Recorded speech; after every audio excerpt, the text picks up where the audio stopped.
Hello everybody, I'm your host Wheel Trouble, and we're going to discuss trying to size up bikes for your desired riding style. Before we move too far along, smash that like button, subscribe if you haven't already, and share this video with your friends. If you'd like to play along during this video, I strongly recommend pulling up cycleergo.com, I'll link that for you below. For the sake of trying to keep things somewhat brief, we're going to limit this to bikes and how the people fit on them. There are some cheats that people do in order to stretch the types of bikes that they can ride whenever their desire to ride a certain type of bike is strong enough of a motivating factor. I'm going to ignore those cheats for the most part, as they are not usually the best option when things start getting squirrely. A good example of this comes from my motocross racing days. I got bumped up to the big bikes when I was 15, and I was hopelessly short. In order to start my race, I would have to stand on cinder blocks. If I fell during my moto, I had to keep the bike running and hope that I crashed near a ledge that I could hop onto the bike from. On the street, those options just don't work. The average height for a man is 5 foot 9 inches and women come in at 5 foot 4 inches. I personally fall in at 5'5" or 5'6" depending on the gas station that I'm trying to rob at the time. That makes my experience a pretty good median. I also know a bunch of taller riders and I hear their grumblings regularly. Your inseam length is going to be a huge determining factor on what bike you can get by riding. Let's kick this off with sports bikes and their seat height of anywhere between 30 and 34 inches. Most are squarely between that. The smaller the motor, the lower the seat height can be. I had a 250 Honda, and I was usually able to touch the ground on the balls of my feet. That was with a seat height of 30.7 inches. It's manageable, and their naked equivalents are a good general bike for many riders. Sport bikes are a wonderful starting point for newer riders as well. The rider inputs are maximized due to the body positioning and positioning of the controls within the cockpit. Think fetal tuck position, and imagine being trapped like that for a few hours. Naked bikes will be more upright by comparison. They are almost identical otherwise. Taller riders will complain more about the tuck and knee position than anything else on these bikes. Because of the nature of the cockpit, there isn't much relief for them.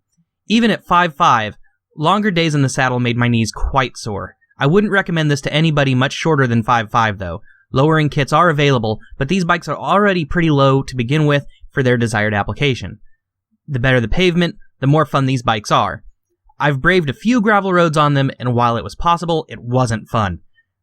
These are the most fun on twisty streets or back roads with immaculate pavement. Next on my list will be the dual sport. For the longest time, this segment was a real sore spot for me.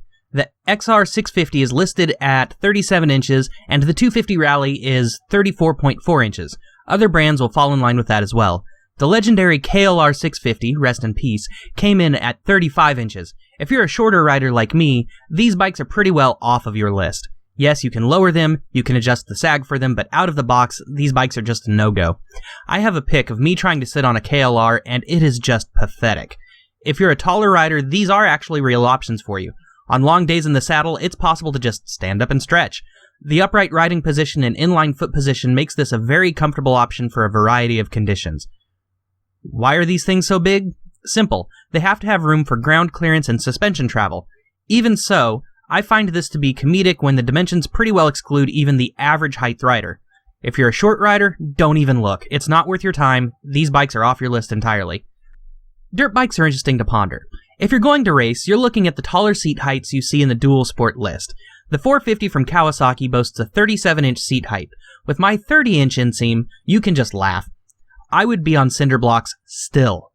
That doesn't mean dirt bikes are off the menu, because if you're into trail riding, mini dirt bikes are an option, and those go down to ridiculously small kid sizes.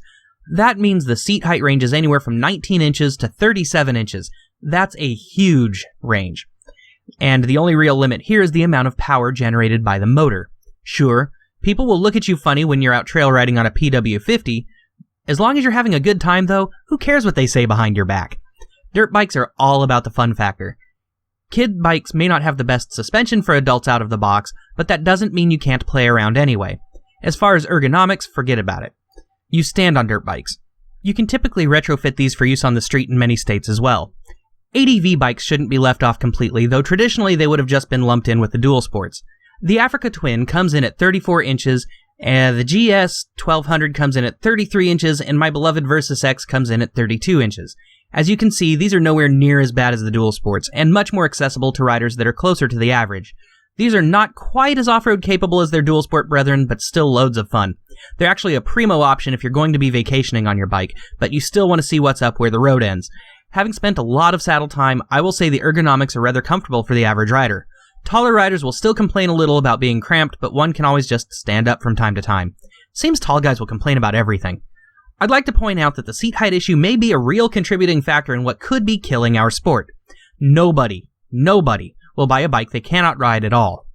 Also, considering that women are a rather significant untapped market, it seems as though the seat height issue may be shooting our sport in the foot. Touring bikes run a wide range, and for the sake of argument, I'm going to limit this to the Goldwing and bikes like that, because the Goldwing is the gold standard, and I'll just hone in on that one. The seat is a modest 29 inches and change. The downside is that this bike is heavy. With floorboards, this bike should satisfy a lot of riders, however. These bikes were designed with comfort in mind. Short riders will find plenty of space in the cockpit, and tall riders haven't complained too loudly at all the hangouts. Don't expect to be doing the Transamerica Trail on these bad boys, but they're very comfortable. That pretty well leaves us with cruisers, and by cruisers, I mean Harley. We're in America. The other big four are just HD knockoffs, am I right? I know next to nothing about this segment personally, but I know the customizations are limitless. Fortunately, Harley has a wonderful website that allows me to ballpark this rather easily. The Softail Fat Bob comes in at around 28 inches. Just about every rider should be able to fit on this bike comfortably, and you'll be able to go the distance in comfort as well. Neither cruisers nor touring bikes are the most agile things on the market, but they will turn your highway riding into an absolute dream. Just be careful in the twisties. In a fully stock mode, short riders will be okay, but may occasionally want to shift around on long days. If you opt for floorboards, you'll be fine. For taller riders, there's optional highway pegs that extend your feet out as if you were in a lazy boy. These bikes are weird, as Harley has seemingly 50 of the same bike. Each one is just a very subtle variation from the other. One thing you'll never hear a cruiser rider complaining about is the comfort level. I've specifically left off the oddballs, the Groms, the scooters, and the trial bikes. These bikes are super rare or super niche. This doesn't mean you shouldn't look into them, but you will need to recognize that they are application-specific compared to other bikes that we've mentioned so far. The best way to see what bike works for you is just to go in and sit on them. So what do you think? Let me know down in the comments. You can support my work on Patreon. That's patreon.com/wheeltrouble. Remember to like, subscribe, share this video with all your friends. Wheel Trouble out.